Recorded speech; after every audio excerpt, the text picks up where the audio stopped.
Yes, Kampala TV 256 gwena muganda nga kyagyekumideko nkwebaza bwebaza nga gwe wasalawo amawulire gonna agafa naddala mu kisaawe eky'ebyobufuzi mu ggwanga Uganda oli wakugafunira no Kampala TV 256 muganda nkugamba wakolwa okusalawo okutuufu. Olunaku lwaleero amawulire geetoolooledde nnyo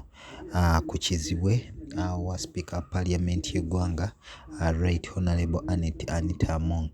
Omwami ono amanyiddwa nga Patrick Nsiagi mubaka akiikirira abantu b'e Teso ng'ate ono yakulira akakiiko akatematema embalirira y'eggwanga naddala mu Parliament y'eggwanga Uganda. Ojja kujjukira nti emabegaawo omukulembeze w'eggwanga President Yoweri Kaguta Museveni bwe yali ku State of the Nation Address yavaayo n'ategeeza nga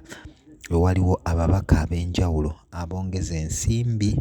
naddala mu mbalirira y'eggwanga ne basobola okuba nga babeerako ssente ze beeyongereramu nga bo okweyawulirako. Kati kino nno akyatanula President n'abeerako ababaka n'essaawa zino abali mu nkomyo be yalagira akakiiko ke akakwata abali b'enguzi aka State House Anti-Corruption okubeerako ababaka be kakwata era ng'ojja kujjukira omubaka w'e Lwengo Cissy Namujju Paul Kamba bano nno bali mu kkomera side za wali e Luzira nga emisango gyonna gyekuusiza ddala ku bulyake n'okwongeza ensimbi ennyingi mu bajeti nga bano bongezaamu ensimbi ezaabwe. Kati nno olunaku lwabadde lwaggulo CID wali ekibuli yayise omubaka ono Patrick Nsiagi okweyanjula ku kitebe kyayo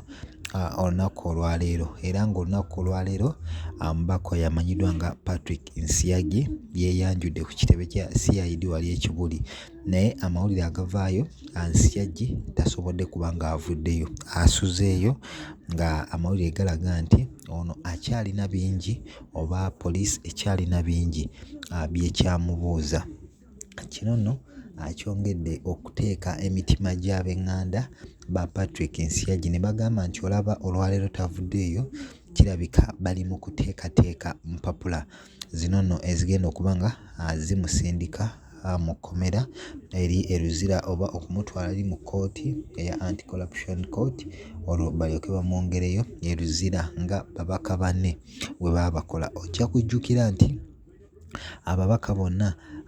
abaatwalibwa mu kkooti eno newankubadde baasaba beyiro nga omubaka omu Paul Kamba yali aweereddwa beyiro ate yamala n'addamu n'akwatibwa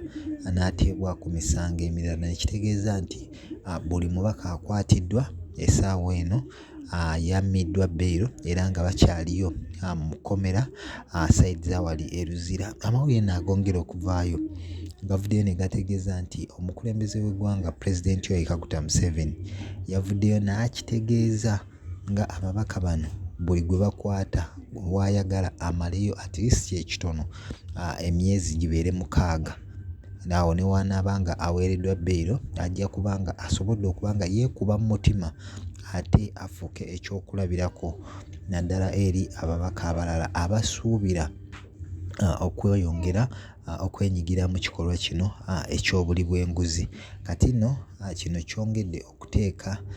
Speaker wa Parliament y'eggwanga ku nninga oba mu kattu olw'ensonga nti omukulembeze w'eggwanga okwongeramu amaanyi ng'ayagala ababaka bano abasinga okuba nga bakwatibwa.